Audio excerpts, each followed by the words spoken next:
오늘 우리 함께 나눌 말씀은 복이 되는 사람이라고 하는 제목의 말씀을 나누려고 합니다. 우리 모든 영일교회 성도들이 복이 되는 사람이 되었으면 좋겠습니다. 다 같이 한번 따라서 하십시다. 복이 되는 사람이 되십시다. 복이 되는 사람이 되십시다. 우리나라 그 선교 초기에 미국 그 북장로 교회 파송을 받아서 우리나라에 와가지고 복음을 전하던 선교사 가운데 소알론이라고 하는 선교사가 있습니다. 소알론이라고 하는 선교사인데 그 소알론 선교사에 얽힌 이야기가 있습니다. 이 소알론 선교사 부부가 우리나라에 최초로 세워진 저 소래교회 인근에 있는 북한입니다.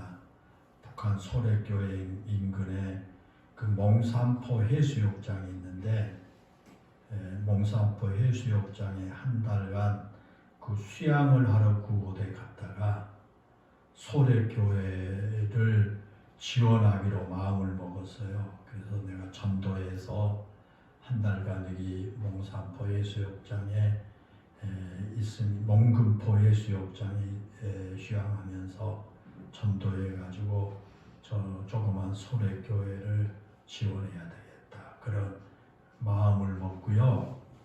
전도를 하기 위해서는 그 마을의 유지들과 친해져야 되겠다라고 하는 그런 생각을 가지고 소알론 선교사 부부가 그 집집마다 방문을 해서 그 마을 유지지들 만나가지고 인사를 나누게 됩니다.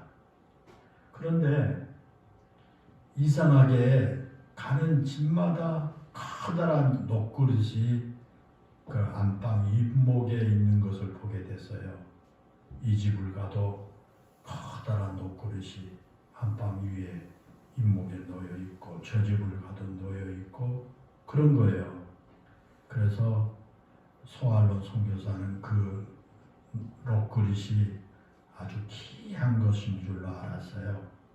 그리고 그 지역 유지지를 초청해서 이제 대접을 하기로 했는데 그 집집마다 다니면서 녹그릇 그 큰 녹그릇을 5개를 빌려왔어요. 거기다 대접을 하려고. 그리고 소알론 선교사 부부가 빌려온 그 녹그릇을 깨끗이 씻어가지고 거기에다 하얀 쌀밥을 속히 담아서 마을 유지들에게 정성껏 대접을 한 거예요. 그런데 막상 밥상이 나오자 마을 유지들이 기겁을 하고 만 겁니다. 왜 그러냐면 소알론 그 선교사 부부가 하얀 쌀밥을 속히 담아온 그 큰 그릇은 다름이 아닌 요강이었기 때문이었답니다. 옛날에 우리 시골에는 다 요강이 있었잖아요. 요강 담고. 마을 유지들이 그 요강에 담겨진 밥을 먹었는지 잘 알려지지는 않았지만 그 소알론 선교사 부부가 그렇게 정성스럽게 마을 어른들을 대접하는 그 모습을 보고 그 닭고기를 만들어 주었던 안성은 씨가 그 선교사님의 정성을 생각해서라도 내가 예배당에 나가서 앉아 있어 주어야 되겠다 라는 생각을 하고요.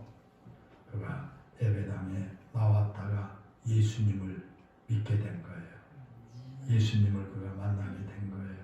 저렇게 정성을 다해서 어른들을 대접한 저 선교사를 위해서 내가 예배당에 한 번만 가서 앉아 있어 줘야 되겠다. 그랬는데 그걸 예수님 만나게 된 거예요. 그 후부터 그 안성은 씨가 온갖 박해를 받으면서도 항해도 서해안 일대 전도하는 일에 열심을 가졌고요. 그의 스라에 2남 4녀를 두었는데 큰아들 김윤방은 소래교회 장로가 되었고 둘째 아들은 한국인 최초의 위액과 의사가 되었다고 합니다. 요강이 무엇인지를 몰랐던 그 한 선교사 부부가 요강에 쌀밥을 담아준 그 사건이 한 가정에 놀라운 복음의 역사를 만들어낸 계기가 되었다라고 하는 사실입니다. 여러분, 우리는 살아가면서 수많은 사건들을 경험합니다. 참 좋은 사건도 있고 나쁜 사건도 있고 수많은 사건들을 우리가 경험하며 살아가게 되는 것입니다. 어쩌면 그 매일 반복되는 삶 같을지라도 그 삶 속에서 우리는 매일 새로운 사건들을 만나게 됩니다. 하루하루 살아가면서 여러분 많은 새로운 사건을 우리가 만나게 되는 거죠. 그리고 우리가 만나는 그 사건들 속에서 우리는 우리의 삶에 영향력을 미치는 일들을 마주하게 됩니다. 오늘 우리가 지금 이와 같은 모습으로 성장해 온 것 역시 매일 우리가 반복되는 일상 같지만 그 속에서 끊임없이 우리에게 영향을 주는 수많은 사건들과 마주했기 때문이다라는 거죠. 그래서 내가 지금까지 살아온 과거를 잠깐 되돌아보면요, 많은 사건들이 있었는데 그 수많은 그 사건들이 나에게 영향을 줬고 내가 오늘날 이런 나로 있게 되었다라는 것을 우리가 발견할 수가 있게 되죠. 우리가 만나는 그 수많은 일과 사건들 가운데 특별히 우리가 강한 영향력을 미치는 그런 사건이 있습니다. 그것은 앞에서 말씀을 드린 요강에다 정성스럽게 밥을 담아주던 그 소알론 선교사를 만난 안성우 씨와 같지요. 평범한 하루의 일상 가운데 하나인 것 같지만 안성우 씨가 지역 어르신을 섬기는 소알론 선교사의 그 정성에 감동해서 예수님을 믿게 되었고 그의 자녀들을 훌륭하게 키워낼 수가 있었습니다. 어쩌면 그 안성은 씨에게 그 삶의 전환점을 만들어준 가장 큰 인생의 계기가 무엇이었나라고 물어본다면 그녀는 아마 그날을 꼽을지도 모릅니다. 소알론 선교사가 오강에 밥을 담아주던 그 모습을 본 바로 그날인지도 모른다. 그날이 자기 인생의 가장 큰 계기가 되었다. 그렇게 말할 줄도 모릅니다. 우리가 살아가면서 그렇습니다.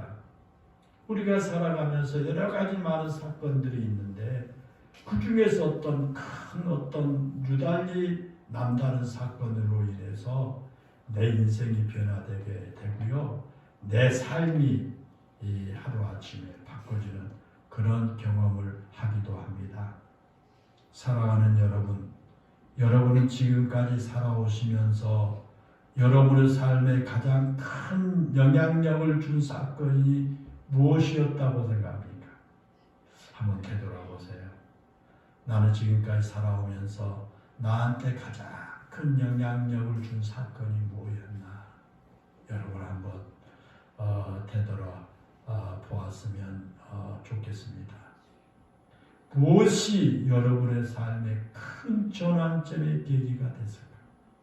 무엇이 여러분의 삶의 큰 전환점이 되었을까라는 거예요.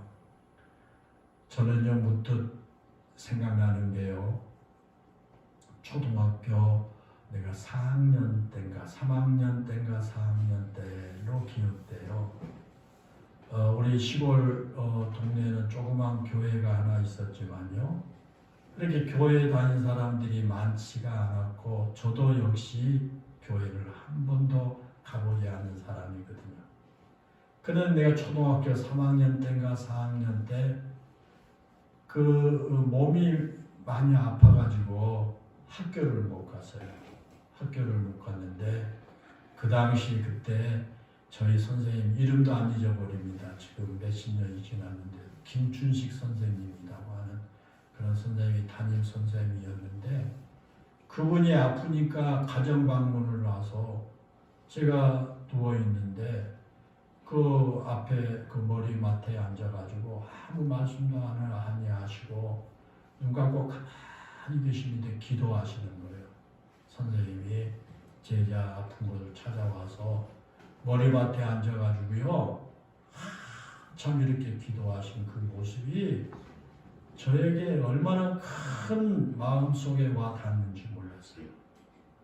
그렇게 마음이 편안해지고요. 선생님이 천사 같고요. 정말 너무너무 좋았어요. 그게 아마 그 선생님의 그 모습이 그 선생님의 기도해 주시던 그 모습이 지금까지 제가 이렇게 기억에 남는 것은 그 영향으로 인해서 내가 목회하게 되지 않았나 그런 생각이 돼요. 그래서 그 외에도 여러 가지의 사건들이 있었지만 유난히 그때 그 사건은 제 마음속에 남게 되거든요.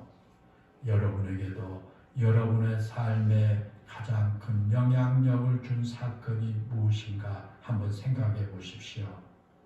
여러분의 삶의 큰 전환점이 되는 사건이 무엇이었나를 한번 생각해 보십시오. 각자 나름대로의 그런 사건들이 있었을 것이라고 생각이 됩니다. 오늘 본문 우리가 읽은 본문은 중요한 삶의 전환점을 경험한 사람들에게 하나님께서 복을 주실 것이라고 말씀하는 그런 내용의 말씀입니다. 본문을 기록한 이 스가랴 선지자, 본문은 스가랴 선지자가 기록한 거거든요. 그런데 이 스가랴 선지자는 주전 520년에 하나님은 부르심을 받고 선지자가 됐어요. 하나님 말씀을 전하는 선지자가 된 거예요. 그런데 주전 520년은요. 이스라엘 역사에 매우 중요한 사건이 일어난 해입니다. 주전 586년 바벨론에 의해서 남유다가 멸망을 당했습니다. 바벨론의 침공을 받은 남유다가 18개월 동안이나 항전을 하다가 결국 바벨론의 군대에 의해서 망하게 되었는데 그때 예루살렘이 온통 다 폐허가 되어버렸어요. 바벨론에 의해서 완전히 폐허가 된 겁니다. 왕궁을 비롯해서 고위 관리들의 집들도 다 불타버렸고 예루살렘 성벽과 성전은 다 무너지고 말았어요. 그리고 수많은 사람들이 전쟁통에 죽었고요. 살아남은 사람들 가운데 많은 사람들은 바벨론의 포로로 잡혀간 그런 상황이었어요. 그리고 예루살렘을 비롯한 이스라엘에 남아있는 사람들은 힘없는 사람들 뿐인 거예요. 이스라엘 땅에 남아있는 사람들은 겨우 농사나 지으면서 생명을 유지해 가는 그런 사람들이었습니다. 자기들 힘으로는 나라를 부강하게 만들거나 자신들을 통치하게 하는 바벨론으로부터 나라의 주도권을 되찾기 위해서 무언가 할 수 있는 것은 아무것도 없는 그런 상황이에요. 그들이 할 수 있는 건 오직 하나입니다. 에레미야 선지자를 통해 하나님께서 약속하신 말씀이 이루어질 것을 기다리는 것, 하나님께 맡기고 기다리는 것밖에 없었습니다. 그것은 바로 70년이 지나면 하나님께서 이스라엘을 백성들을 포로로 잡혀갔던 바벨론에서 돌아오시겠다고 하는 그런 약속의 말씀뿐이었어요.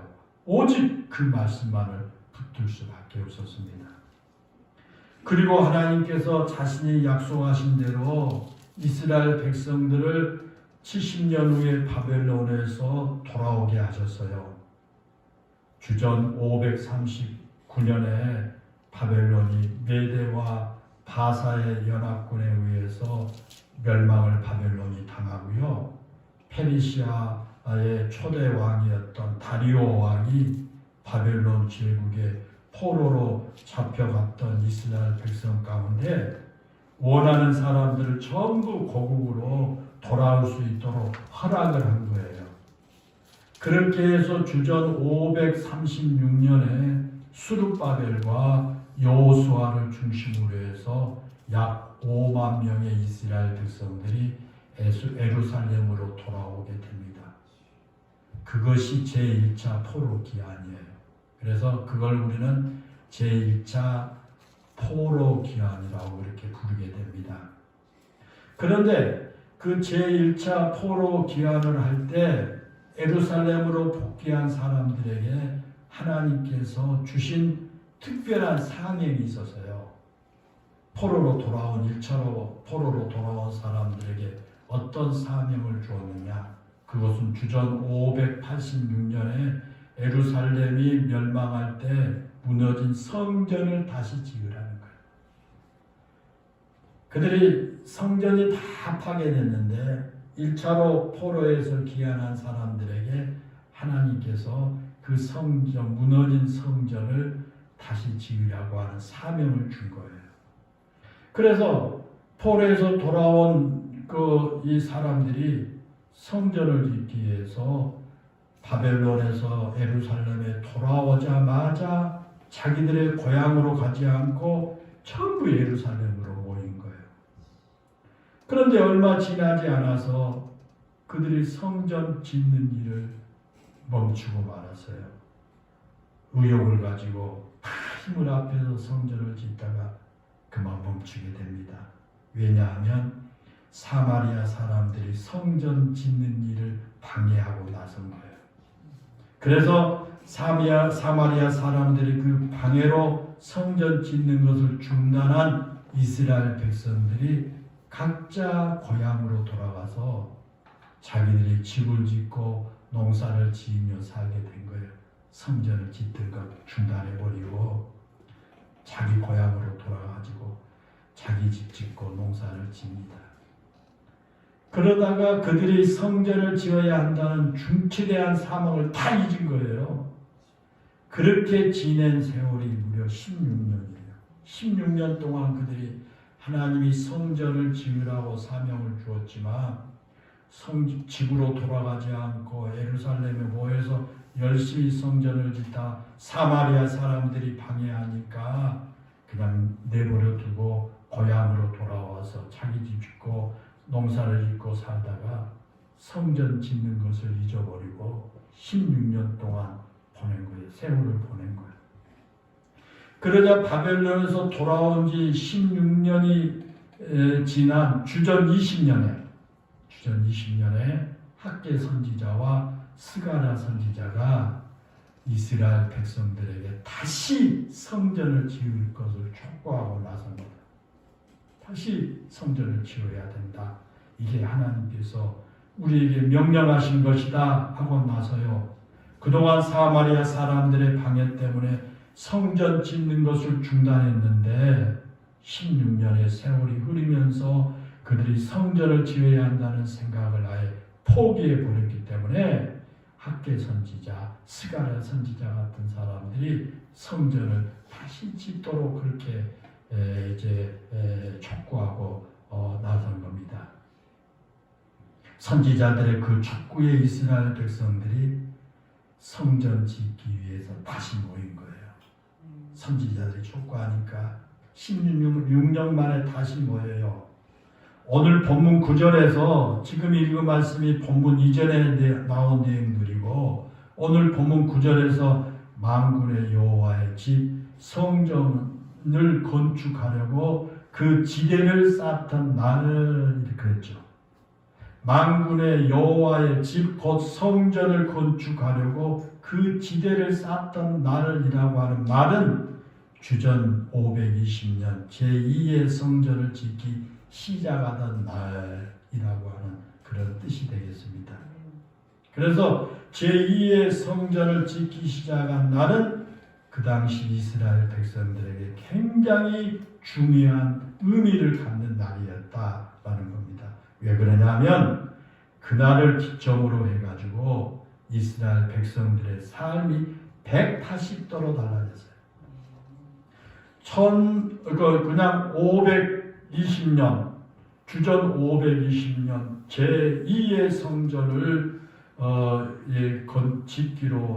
짓기 시작한 그날 시점으로 그 이스라엘 백성들의 삶이 아주 바꿔진 거예요. 180도로 바꿔진 거예요.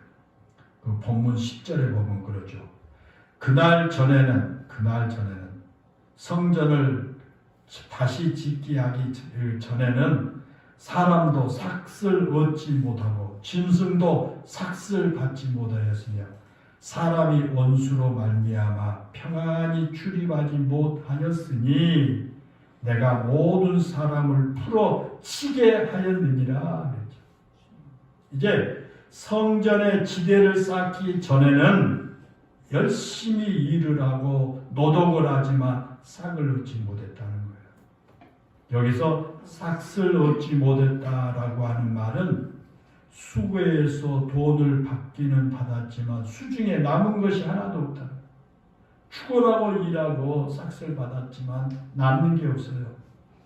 분명히 농사를 지으면 추수할 때 창고에 양식을 쌓을 수 있어야 그게 정상인데 만약 남의 일을 해서 삭슬 받았다면 수중에 그 삭수로 받은 돈이 남아 있어야 그게 정상인데 그래야 그 돈으로 양식을 사서 먹을 수가 있습니다.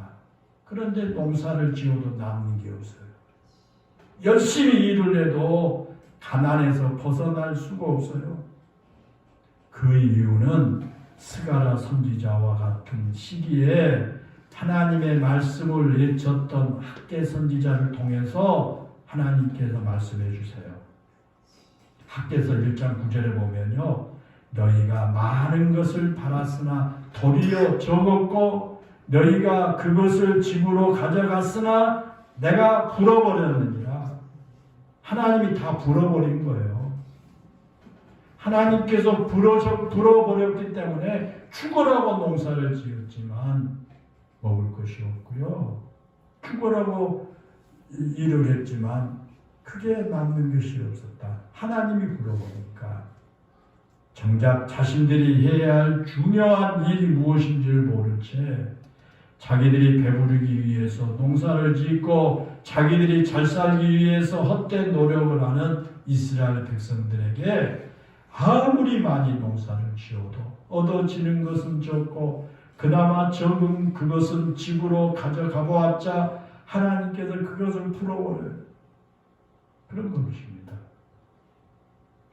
그런데 여러분, 하나님의 성전을 건축하기 위해서 지대를 쌓았던 그 이후에는 달라진 거예요. 스가랴 선지자나 학개 선지자의 그 촉구를 듣고 다시 그들이 성전을 건축하기 위해서 지대를 쌓고 난 그 이후부터는 상황이 달라집니다. 본문 그 11절과 13절에 보면요. 이제는 이라는 말이 나오지요. 그것은 성전의 지대를 쌓았던 날 이유는 그랬어요. 그 말이에요. 그러니까 성전을 다시 건축하기 위해서 지대를 쌓았던 날 이유는 그 말이에요. 그 이제는이란 말이요.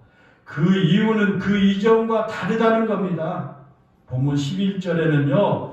그 이전에 이스라엘 백성들을 대하던 것과 다르게 하나님께서 대하시겠다 그렇게 말씀하신 거예요. 하나님께서 평강을 주실 것이라는 겁니다.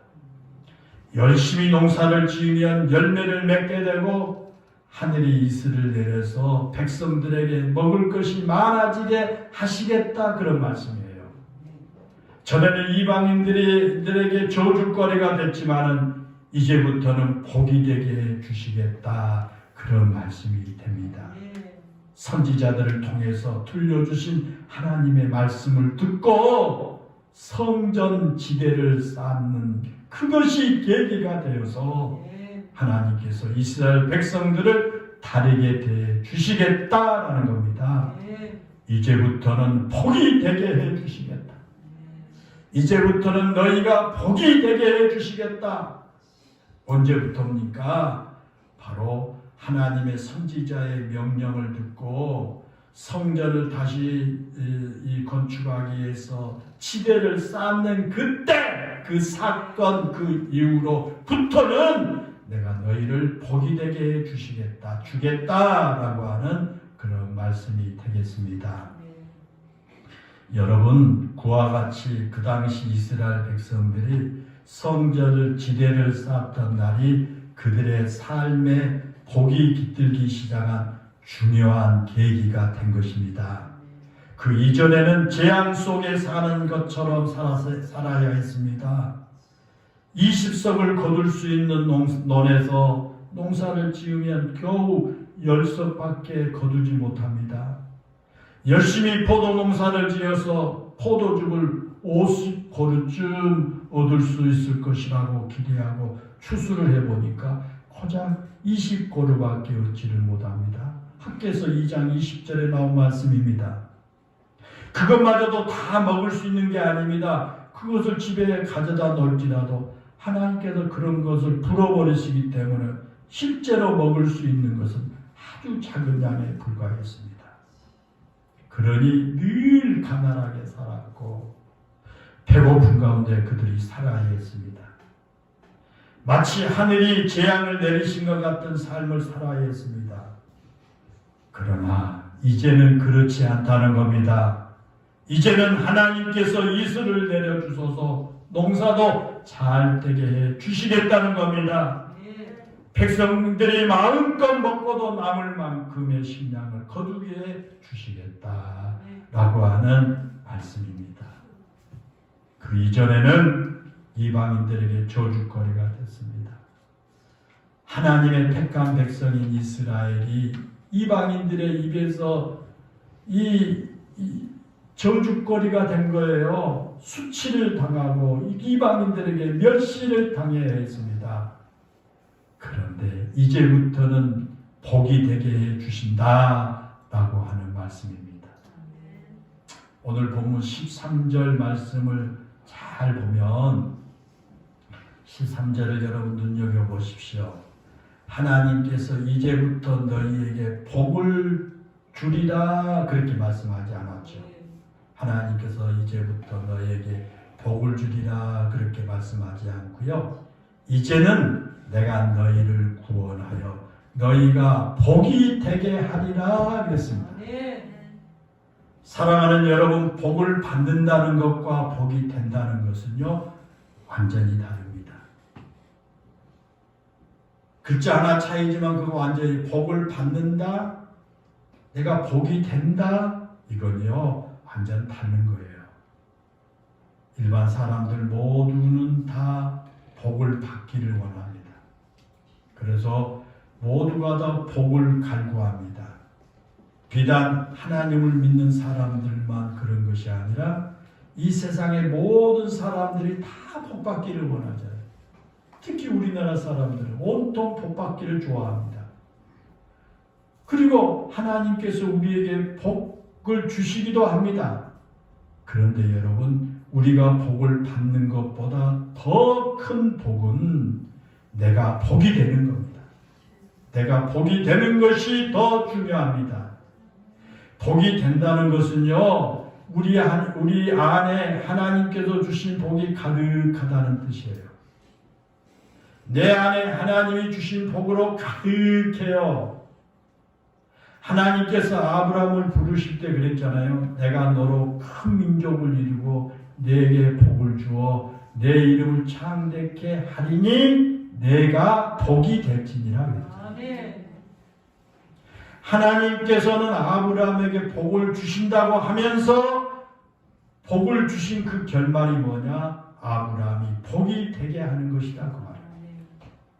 내 안에 하나님께서 주신 복이 가득해지면요 우리가 복이 되는 겁니다. 복이 된 사람은요 하나님께 복을 달라고 기도하지 않아요. 복이 된 사람은요, 복이 된 나로 인해서 다른 사람이 복을 받게 만들어요. 그러잖아요. 내 안에 복이 가득하고 내 안에 복이 넘친 것이 복이 된 사람이죠. 내 안에서 복이 흘러 넘쳐서 다른 사람에게 복이 되게 만들잖아요. 이게 복이 되는 겁니다. 그것이 바로 복이 된 사람인 줄로 믿습니다. 하나님께서 우리에게 바라신 성도의 모습이 바로 그거예요. 우리 영일교회에 바라는 하나님의 이러한 바람이 바로 그런 겁니다. 하나님께서 우리가 복받는 사람 되는 것을 넘어 우리가 복이 되는 사람이 되기를 원하십니다. 우리가 받은 그 복을 내 안에 가득 넘쳐서 다른 사람에게 나누어 지기를 하나님 원하신 줄로 믿습니다. 그런데 여러분, 우리가 복을 나누어 주는 복이 되는 사람이 되기 위해서 알아야 할 세 가지가 있습니다. 세 가지가. 첫 번째는 뭐냐? 앞에서 말씀을 드린 것처럼 하나님께서 우리를 재앙의 자리에서 복의 자리로 불러주셨다는 사실을 확고하게 믿는 거예요. 아멘. 하나님이 나를 재앙의 자리에서 복의 자리로 불러주셨다. 이 믿음이 확신해야 돼요. 다 같이 한번 따라서 하십시다. 하나님이 나를 재앙의 자리에서 복의 자리로 불러주셨다. 이런 확신과 믿음이 있어야 합니다. 아브라함이 하나님의 부르심을 받을 때 내가 너로 복이 되게 하겠다라고 하신 것처럼 오늘 우리에게도 내가 너를 복되게 하겠다라고 말씀하십니다. 아브라함만 복이 되는 사람으로 부르신 게 아닙니다. 오늘 우리도 복이 되는 사람으로 불러주셨습니다. 비록 우리가 아브라함만큼 큰 믿음을 갖지는 못할 수도 있습니다.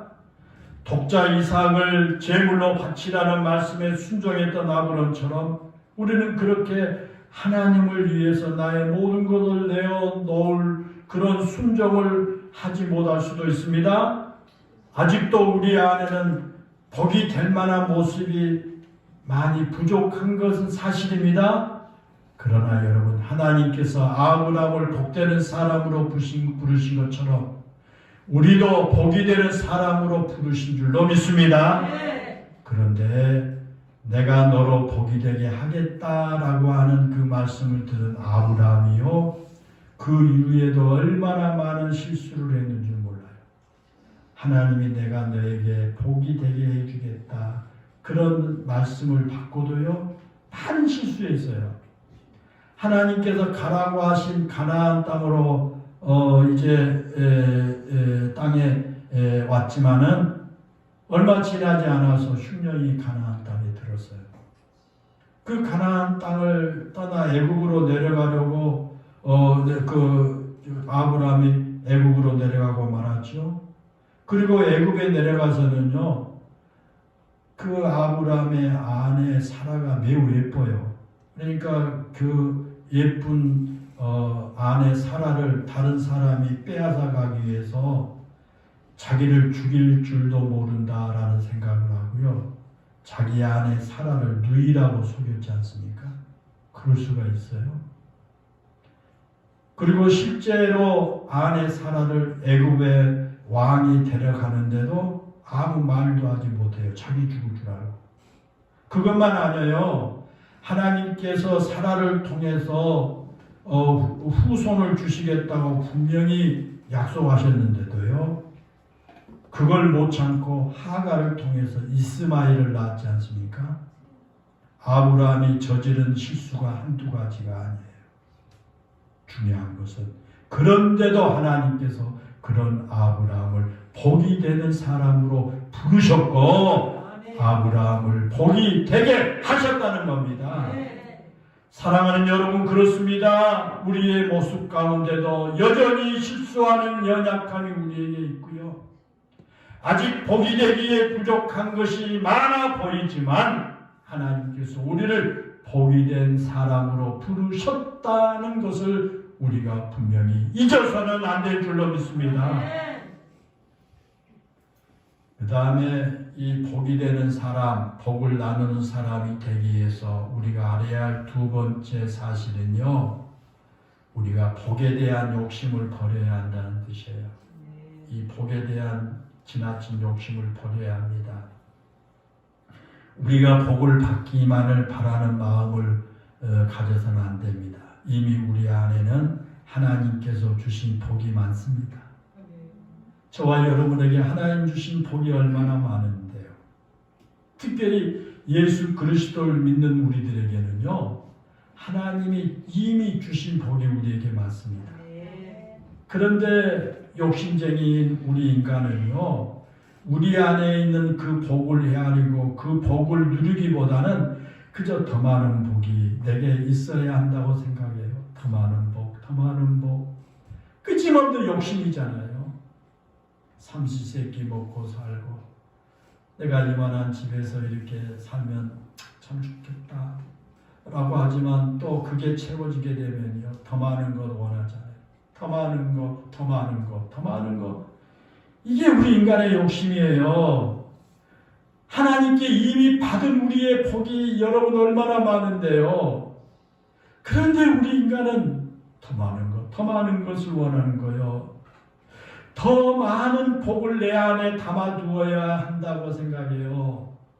더 많은 것을 채워야 한다고 생각해요. 그것이 우리의 욕심입니다.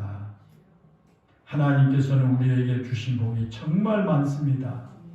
그런데 우리는 그 많은 복을 보지 못합니다. 마치 내게는 복이 전혀 없는 것처럼 생각합니다. 나는 치질이도 복대가리도 없어. 옛날에 막 그런 말들을 하잖아요. 그래서 더 많은 복을 달라고 기도합니다. 내가 더 많은 복을 받아야 한다고 생각합니다. 다른 사람보다 나에게 복이 더 많아야 한다고 생각합니다. 사랑하는 여러분, 그렇지 않습니다. 하나님께서는 우리가 누리고도 남을 만큼의 복을 주셨습니다. 내가 받은 복, 지금 내 안에 있는 복을 우리가 먼저 발견하고 그것을 누려야 할 줄 압니다. 그래야 내가 받은 복을 나누어 주는 복 있는 사람이 될 수가 있다라는 거예요. 그렇죠? 여러분 생각해 보세요. 하나님이 이미 주신 나에게 복이 많아요. 그 복을 누릴 줄 알아야 돼요. 그럴 때 하나님께서 더 큰 복을 주십니다. 세 번째로 복을 나누는 복 있는 사람이 되기 위해서는요, 그 복을 지키기 위해서 노력해야 돼요. 하나님이 주신 복을 지키십시오. 하나님의 복을 지키기 위해 노력하십시오. 하나님께서 주신 복은 언제나 내 안에 머물러 있지 않습니다. 우리가 그 복을 누리고 그 복을 나누면 그 복이 우리 안에서 더 풍성해져 가지만 때로는 우리가 그 복을 잃어버릴 수도 있습니다. 그래서 오늘 본문 16절과 17절에 보면 그 사실을 말씀합니다. 본문 10절에 보면요, 진실하고 형통한 재판을 베풀라 그랬거든요. 이 말은 뭐냐면요, 모든 일에 진실하고 정의로워야 또한 다른 사람을 위해서 주는 삶을 살아야 한다는 거예요. 그래야 그 안에 하나님의 복이 더욱 풍성해진다는 것입니다. 반대로 하나님이 주신 복을 가지고요, 다른 사람을 해치려고 하는 못된 마음을 품을 때 우리 안에 주신 복을 잃게 된다는 거예요. 아까 말씀드린 하나님이 불어버리면 한순간이잖아요. 본문 17절에서 말씀하신 것처럼 우리가 거짓말을 일삼고요, 하나님께서 기뻐하지 않으신 이 삶을 살면요, 우리는 하나님께서 나에게 주신 복을 누릴 수가 없어요. 잃어버려요. 우리가 하나님 앞에서나 사람 앞에서 바르게 살지 않으면 우리의 복이 될 수 없다는 거예요. 사랑하는 여러분, 그렇습니다. 복을 받는 것보다 더 중요한 것이 받은 복을 누리는 것이고, 그 받은 복을 누리기 위해서는 그 복을 잃지 말아야 하는 것입니다. 하나님께서 우리에게 주신 많은 복을 누리지 못하면 그 복은 내 것이 되지 못합니다. 여러분 모두가 그 복을 헤아리는 지혜를 가지시기 바랍니다. 그 복을 지킬 줄 아는 여러분 되시기를 바랍니다. 그 복을 누리며 사시기를 바랍니다. 그리고 여러분의 삶에 나를 복이 되게 하신 하나님의 은혜를 경험할 수 있는 계기가 되시기를 바랍니다.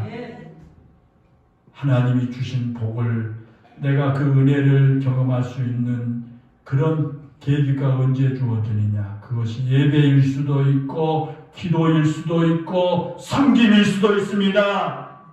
내가 하나님 앞에 바로 살기 위해 결단하는 그 순간이 내가 복이 되는 계기가 될 수 있다라는 것입니다.